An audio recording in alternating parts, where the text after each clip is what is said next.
안녕하세요. 파고다 토플백서의 신라면 연구원입니다. 오늘의 주제는 2013년 9월에 출제된 항해조례입니다. 항해조례는 영국의 올리버 크롬웰이 집권했던 1651년부터 1673년까지 식민지에서 중상주의를 강화하기 위해 잉글랜드 의회가 제정한 해운 무역의 보호 입법입니다. 우선 항해조례에 대해 언급하기에 앞서 당시 팽배했던 중상주의의 개념에 대해 먼저 짚고 넘어가도록 하겠습니다. 중상주의란 15세기에서부터 18세기에 걸쳐 영국, 프랑스, 스페인, 네덜란드 등의 유럽 국가에서 중앙 집권적인 절대 군주국가 체제가 성립되면서 근대적 산업체제를 확립하기 위해 채택한 국가의 간섭 정책입니다. 유럽에서 근대 국가가 형성되는 15에서 18세기 기간에 국가의 안보를 확립하기 위해 정치적으로는 강력한 왕정체제를 수립하고 경제적으로는 국가의 간섭과 통제가 필요하다는 사조가 풍미했습니다. 중상주의 정책의 목표는 국가의 번영과 국력의 신장이라고 할 수 있습니다. 이를 위해 중앙집권적인 국가제도를 확립하고 그를 유지하기 위해 군대 양성, 무기 확보 등 안보 유지를 위해 막대한 비용이 지출되어야 합니다. 이에 따라 국가는 반드시 많은 금액의 국고를 보유하고 있어야만 하는 것입니다. 그래서 중상주의 시대에 금과 은 같은 귀금속의 상실과 획득은 국가의 이익과 직결되는 것으로 간주하여 국가가 직접적으로 귀금속의 유출을 금지하고 유입을 장려함으로써 귀금속의 국내 보유량을 늘리려고 하였습니다. 특히 해외로부터 귀금속을 유입하는 것은 국제 통상을 통해 가능하기 때문에 통상정책의 목표를 귀금속 획득을 위한 상권 확장에 두고 수입을 억제하고 수출을 장려하는 보호간섭 정책을 펼치게 됩니다. 이와 더불어 국가의 군사력에 바탕을 둔 식민지 확장주의는 중상주의 무역을 제패하는 중요한 수단이 되었습니다. 중상주의자들은 식민지를 확보함으로써 값싼 노동력과 원자재를 확보하고 이를 바탕으로 생산한 완제품의 판매 시장을 독점적으로 확보했습니다. 중상주의자들은 경쟁 상대국보다 낮은 비용으로 생산하기 위해 노동자의 임금이나 식량, 원자재 가격의 인상을 최대한 억제했습니다. 이에 따라 노동자나 농부들의 소득은 생존 수준에 겨우 미치는 정도일 수밖에 없었습니다. 중상주의자들은 하층 계급에게 여유로운 소득이나 자유로운 시간을 주거나 교육 기회를 제공하는 것은 이들을 악덕과 나태에 빠지게 하여 궁극적으로 경제에 해악을 주게 될 것이라고 주장하며 불평등한 노동 환경을 유지해 갔습니다. 이러한 시대적 배경 속에 영국은 1651년부터 1673년까지 자국과 식민지 사이의 무역을 위한 해외 해상 운송의 사용을 제한하는 항해조례를 제정하였습니다. 주요 골자는 당시의 대중개 무역가였던 네덜란드, 프랑스 및 기타 유럽 국가들과 식민지 간의 직접적인 무역을 끊고 자국의 우호적인 무역 노선을 구축하여 궁극적으로 영국의 해운업, 조선업, 무역업의 보호 육성과 미국 등 기타 식민지의 시장과 무역의 독점을 도모하고자 한 것이었습니다.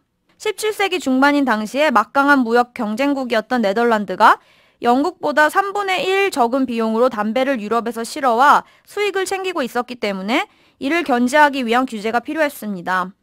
또한 식민지에서도 네덜란드 돈이 아니면 물건 교환도 안 될 정도여서 세금도 거둘 수 없는 지경에 이르렀기에 영국 정부는 조치를 취할 수밖에 없는 상황이었습니다.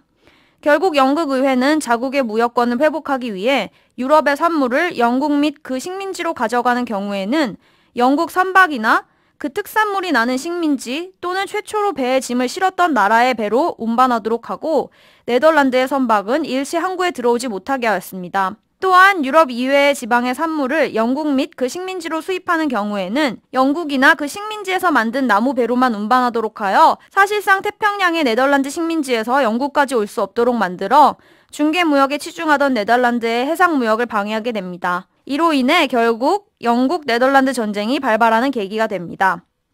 이 항해조례로 인해 식민지 무역의 큰 경쟁자라고 할 수 있는 네덜란드를 배제함으로써 영국 본국과 식민지 간의 무역 활동이 폐쇄적으로 발달했습니다.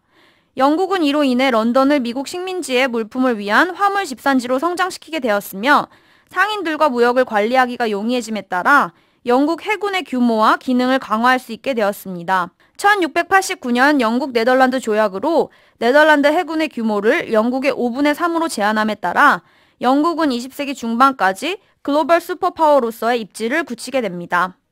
항해조례가 영국을 부강하게 만든 반면 식민지에서는 붕괴를 일으키기에 충분했으며 결과적으로는 미국 독립혁명의 발발에 기여했습니다. 항해 조례에 따르면 미국 식민지들이 수출하는 특정 상품은 오직 영국으로만 운송하도록 규정하고 있었습니다. 담배, 쌀, 설탕, 인디고, 모피, 구리, 타르 등 규제에 포함한 상품 상당수는 유럽 대륙으로 재수출되었습니다. 이렇게 함으로써 영국은 그 상품들이 영국 세관을 통과할 때 세금을 부과할 뿐만 아니라 영국 상인들이 유럽과 무역을 담당하도록 할 수 있었습니다. 미국으로 수입되는 유럽 상품 중 와인과 같이 영국의 우선 생산 품목이 아닌 것들을 제외한 나머지 모든 수입품들은 역시 반드시 먼저 영국 세관을 통과하여야 했습니다. 이런 규정의 목적은 영국의 제조업자들을 위해 미국 시장을 보호하는 것이었습니다. 그런 규정들에도 불구하고 18세기에 미국 식민지들이 계속 발전하자 영국은 이제 막 발달하기 시작한 국내 산업을 보호하기 위해 미국의 제조업자들에게 보다 강도 높은 제약을 가했습니다. 금지 상품을 뚜렷이 명시한 것은 아니지만 시장 규모가 제약을 받게 되었고 특정 상품에 대해서는 새로운 공장 및 제조소 건설도 금지했습니다.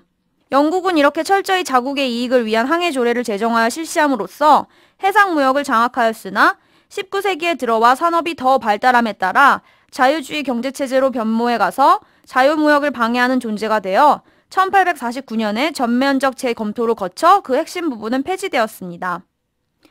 이상으로 영국 항해 조례에 대해 알아봤습니다. 9월 토플 시험에서는 영국 정부에서 미국 식민지에 부과한 여러 가지 법들과 그것이 미국 경제에 끼친 영향에 초점을 맞추어 출제가 되었지만 그 시기 유럽 전반의 정치 경제적 상황에 대해 폭넓게 알아두시면 역사와 관련된 지문을 이해하실 때 많은 도움이 되시리라 생각됩니다.